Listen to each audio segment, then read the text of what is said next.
Assalamualaikum, dear students. Myself is Anashur, and today we are going to discuss compound sentences. So, first of all, a definition of compound sentences. What are compound sentences? So, we can define this sentence in two ways. दो तरीकों से हम बेटा इसे define कर सकते हैं. First हमारे पास आ जाती है combination of two independent clauses. If we combine two independent clause which does not depend on any other part, जो किसी दूसरे हिस्से पर डिपेंड ना करे, किसी दूसरे सेंटेंस पर मेरा बेटा डिपेंड ना करे, उसे हम कहते हैं independent clause. So it's a juxtaposition, it's a combination of two independent clauses. दो independent clauses से मिलकर बनता है compound sentence. सेकेंड चीज हमारे पास expressing closely related ideas और similar importance. अब जो वो दो सेंटेंस आपस में मिल रहे हैं, वो सेंटेंस जो है वो क्या करें, सिमिलर आइडिया को एक्सप्रेस करें और उनकी सिमिलर इंपॉर्टेंस होनी चाहिए, मतलब उनकी इंपॉर्टेंस दोनों की सेम होनी चाहिए. फॉर एग्जांपल सेंटेंस हमारे पास she wanted to play tennis but I wanted to play cricket. अब यहाँ पर अगर देखते हैं तो सेंटेंस की इंपॉर्टेंस हमारे पास सेम ही है, सिमिलर सेंटेंसेस हैं. खेल की बात की जा रही है, she wanted to play tennis, वो टेनिस खेलना चाहती है, but I wanted to play cricket, लेकिन मैं क्रिकेट खेलना चाहता हूँ. अब दोनों सेंटेंसेस क्वाइट सिमिलर हैं, खेलने की बात की जा रही है दोनों में, दोनों इंडिपेंडेंट हैं. कैसे? She wanted to play tennis as an independent sentence ये रह सकता है, कंप्लीट थॉट कन्वे कर रहा है. अगर इसको अलहदा एक सेंटेंस के तौर पर मैं लिखता हूँ तो एक अलहदा सेंटेंस के तौर पर रह सकता है.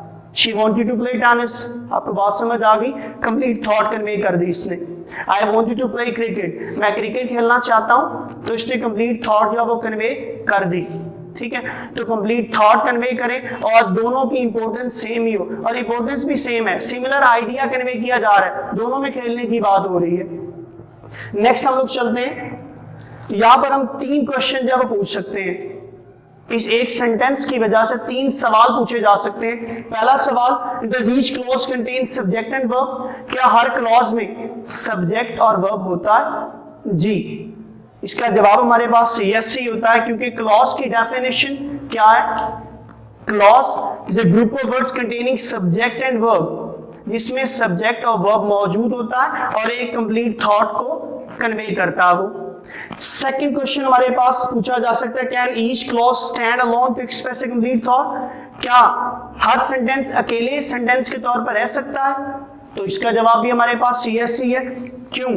फॉर एग्जांपल यहाँ पे sentence I wanted to play cricket, एक अलग इंडिपेंडेंट सेंटेंस के तौर पर ये रह सकता है. Third, are the two clauses closely related और हैविंग इक्वल इंपॉर्टेंस, क्या दोनों क्लोजली रिलेटेड हैं और इक्वल इंपॉर्टेंस रखते हैं? तो इसका जवाब भी हमारे पास यस है.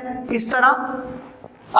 She wanted to play tennis, वो टेनिस खेलना चाहती है, इंपॉर्टेंस अगर देखते हैं तो I wanted to play cricket, दोनों की इंपॉर्टेंस सेम है, दोनों में आइडिया जब रिलेटेड है, दोनों में खेल की बात की जा रही है. अब यहाँ पर एक और चीज जो मोस्ट इंपॉर्टेंट है वो है formation of compound sentence. How compound sentence are formed, how we can identify that this sentence is a compound sentence. हम किस तरह आइडेंटिफाई कर सकते हैं? तो उसके लिए हमारे पास चार चीजें आप लोग माइंड में रखेंगे तो कंपाउंड सेंटेंस की समझ आपको आ जाएगी. ठीक है, एज ऑब्जेक्टिव जो सेंटेंस में ही आता है. पहली चीज हमारे पास कोऑर्डिनेटिंग कंजंक्शन.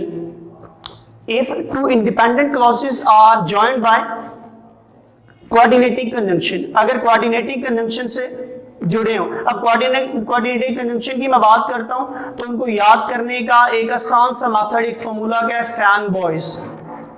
फैन बॉयज, अब देखिएगा, F for A, N, nor, B but, O और Y येट और S सो. अगर इन कंजंक्शन के साथ दोनों पार्ट्स मिले हो तो वो क्या होगा? कंपाउंड सेंटेंस होगा. सेकंड हमारे पास कोरिलेटिव कंजंक्शन. अगर दो सेंटेंस हैविंग इक्वल इंपॉर्टेंस किससे मिले हो? कोरिलेटिव कंजंक्शन, जैसे ईदर और, just as, so, neither nor, not but, not only but also, whether और. अगर इनके साथ कनेक्टेड होंगे दोनों पार्ट्स तो फिर भी क्या होगा? कंपाउंड सेंटेंस होगा. तीसरी चीज कंजंक्शन, कंजंक्टिव एडवर्ब जिसे कहते हैं. अकॉर्डिंगली के साथ कनेक्टेड है दोनों पार्ट्स, फिर भी कंपाउंड सेंटेंस है। As a result, comparatively, in fact, however, moreover, और लास्ट में हमारे पास अदरवाइज, इनके साथ कनेक्टेड हो तो फिर भी क्या होगा, वो कंपाउंड सेंटेंस होगा। Last but not the least one, semicolon, ये हमारे पास साइन है सेमीकोलन का। अगर सेमीकोलन के साथ कनेक्टेड हो और दोनों इंडिपेंडेंट क्लॉजेस हो और दोनों की इंपॉर्टेंस भी सेम हो, दोनों रिलेटेड भी हो, तो वो कंपाउंड सेंटेंस होगा। जैसे यहाँ पर सेंटेंस हमारे पास, यही सेंटेंस मैंने लिखा, she wanted to play tennis but I wanted to play cricket. अब यहाँ पर ये सेंटेंस कनेक्टेड किसके जरिए है, बट के जरिए। बट जो है वो क्या है, कोऑर्डिनेटिव कंजंक्शन है। जब कोऑर्डिनेटिव कंजंक्शन के जरिए कनेक्टेड होगा तो वो क्या होगा, कंपाउंड सेंटेंस। तो ये कंपाउंड हो गया। इसी सेंटेंस को मैं और तरीके से अगर लेकर चलता हूँ, she wanted to play tennis but I wanted to play cricket, but की जगह मैं क्या लगा देता हूँ, सेमीकोलन। मैंने कोई कंजंक्शन इस्तेमाल नहीं की, मैंने कोरिलेटिव कंजंक्शन इस्तेमाल नहीं की, मैंने कंजंक्टिव एडवर्ब इस्तेमाल नहीं किया, बल्कि जस्ट सेमीकोलन लगा दिया, तो फिर भी सेंटेंस क्या है, कंपाउंड है। दोनों क्या है, इंडिपेंडेंट क्लॉजेस हैं। नेक्स्ट हम बढ़ते हैं, कोरिलेटिव कंजंक्शंस की तरफ बढ़ते हैं। अगर इस सेंटेंस के स्टार्ट में मैं लगा देता हूं, मैं कहता हूं नीदर, नीदर नॉर के जरिए कनेक्ट कर देता हूं। मैं कहता हूं neither she wanted to play tennis nor I wanted to play cricket. अब किसके जरिए कनेक्टेड हमारे पास, कोरिलेटिव कंजंक्शन के जरिए।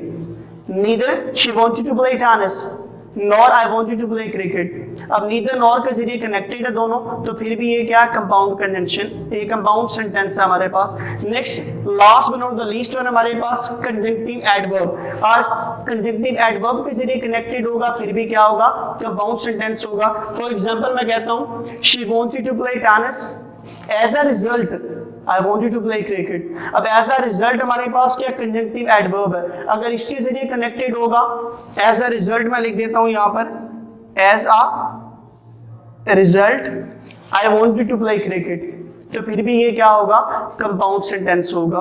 तो आज का लेक्चर हमारा कंपाउंड सेंटेंस पर था। आई होप सो कि आप लोगों ने इस चीज को जब समझा होगा। अपना बहुत सारा ख्याल रखिएगा।